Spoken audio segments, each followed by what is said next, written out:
A few years ago, probably 20 or 30 years ago now, I wrote a screenplay. I wrote 9 of them, so I don't really remember quite where I threw this in, but I threw in a short take on morality and actually on human motivation. And the one of the characters said there are only 3 human motivations: greed, power, and ego. And I got into it with a producer who was interested in the screenplay, and he asked me. He said, that's a little cynical because you're overlooking the 4th human motivation, which is the desire to do good and so on. So we engaged on that, and he said, I help my nieces and nephews, and I help young writers, and I help all this kind of good. I do all these good things. And I said, well, why'd you do that? And he said, well, it brings in business, and people write me nice letters, and it just feels right. And I said, and that's not ego, and that doesn't bring you in money. And if you don't do it, well, and soon enough, he was down to the 1, 2, and 3 of it. Now, when I went out to Oklahoma and bought my first newspaper, I soon became aware of a change in, let's call it morality or motivation or whatever. I had first, as a kid, I had reported in Virginia during my years in college for the Richmond Times-Dispatch and for a local newspaper called the Virginia Gazette down in Williamsburg, Virginia. And I was dealing with moral people who were in public life. But it was a Washingtonian attitude. And by that I mean you served and then you step back and let others serve, and you mentored them and tried to help them also do good things for the government. But you weren't in government to make a buck. You were in government to serve and make it a better, more rational procedure in how government was operating. Washingtonian. Next, I find myself working for a TV station in St. Louis and dealing with the aldermen in St. Louis. And these guys were not only corrupt, they knew they were corrupt. And their sort of attitude was, well, it all balances out. When we're in power, we get, anyway, it was immorality. So I'd gone from reporting on what essentially were moral public servants, not all of them, mostly, to immoral. And not all of them were immoral in St. Louis, but most of them. And then I wound up in Oklahoma. And now I'm dealing with folks who are amoral. When you talk about rights and wrongs and morals and immorals and how you're serving the public, I have no idea what I'm talking about. And my favorite on this one was one of the county commissioners, and I love this guy. He's like,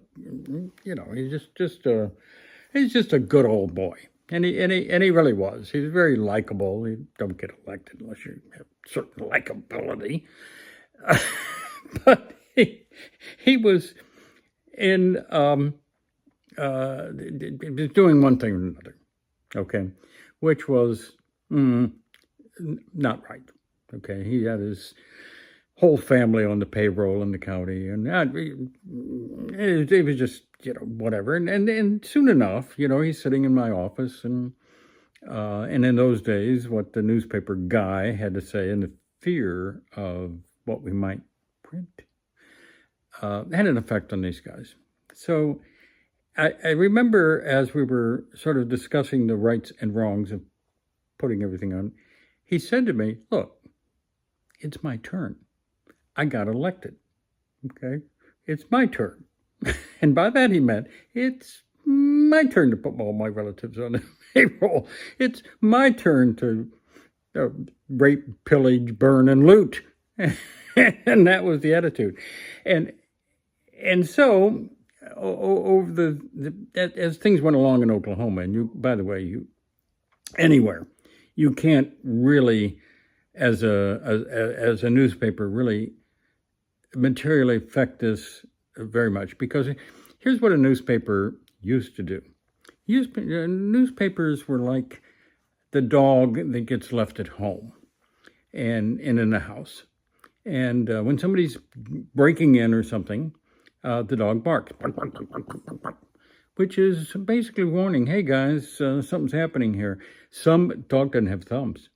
Dogs can't call somebody else. All dogs can do is bark.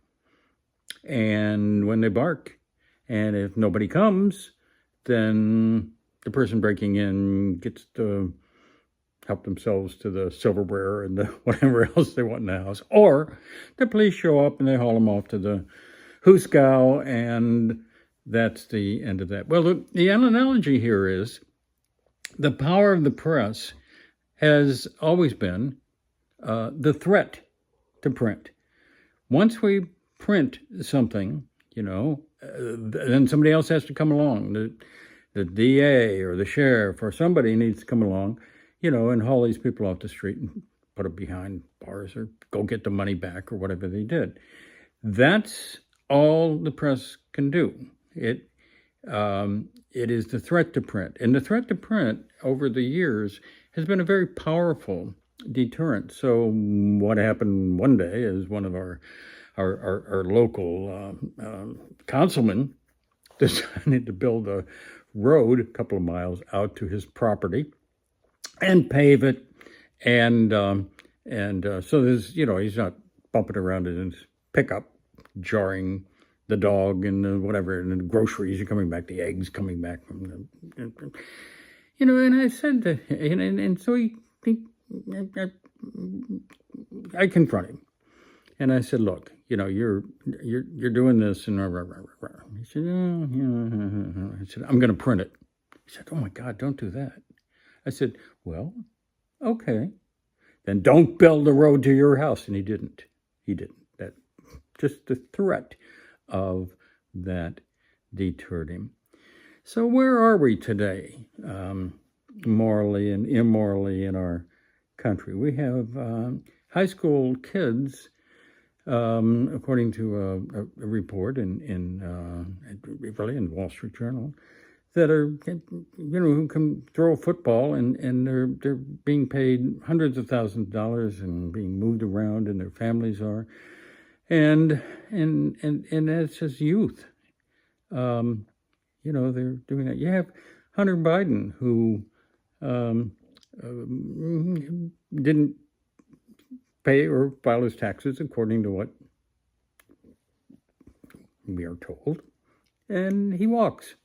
Go ahead and try that yourself and see how far you get by not doing that. And so it's increasingly, and there are many other instances today of just bad behavior, and folks are as a result, it's getting unstable.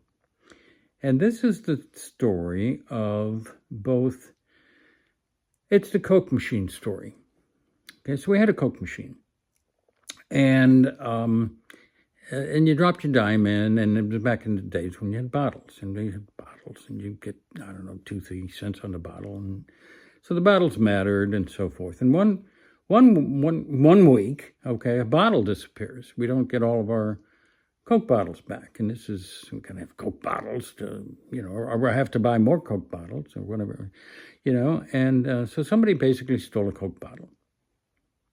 One of our employees, obviously. And the next week, more were gone, and by the third week, we didn't have any Coke bottles.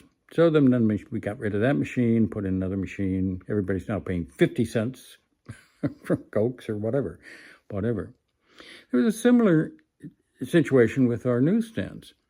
We had honor newsstands. You take your little dime or quarter, whatever, drop it in, take a paper. It's just, there wasn't any, they were just wire racks. You could take them all if you wanted to. And we also had a little box just inside the door of our office back in these very modest days when we were only 2 or 3 people working for the paper. Anyway, and people could ease the door open and drop their dime in the box, and there was a stack of newspapers there, and you could take it. Okay? And along came someone, a woman, who one day opened the door, and she went on the side of the box as if she dropped her dime in. Freaking dime, folks. We're talking about no money at all. And took a newspaper. Okay? And she came back the following week and did the same thing. And whoever was working as a secretary at the front desk at that point just lit out after her. Okay? And, but did not really deter her. And by the third week, a lot of people are just reaching in. They're not even dropping dime in the box. They're not even dumping the side of the box to act like they drop. And so the mindset here is, if somebody else is stealing and getting away with it, I must be a chump to give you a dime for a Coke and not take the bottle, or give you a dime for the newspaper when other people are just getting it for nothing. And so rather quickly, that's where we wound up with a different Coke machine, that you actually didn't get bottles. You got cans, I think. And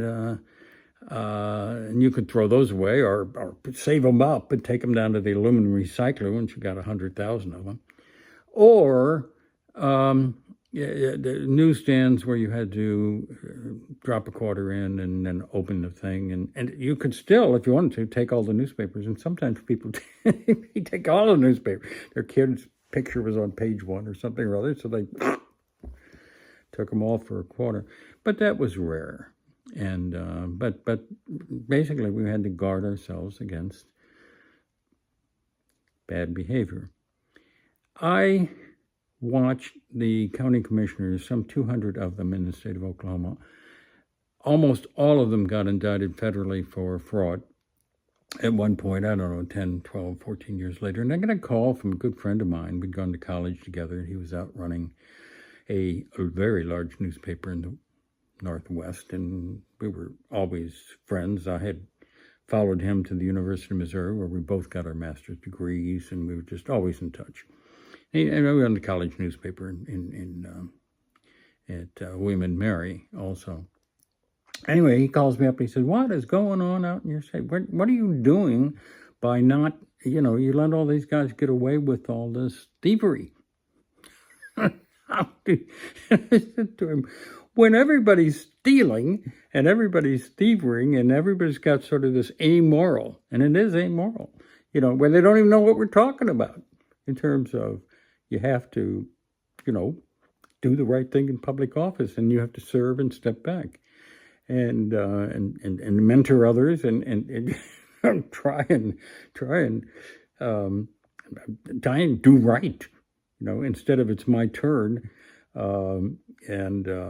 The guy before me is going to steal and do all kinds of things, and the guy who gets elected after me is going to do the same thing. So why wouldn't I, help myself?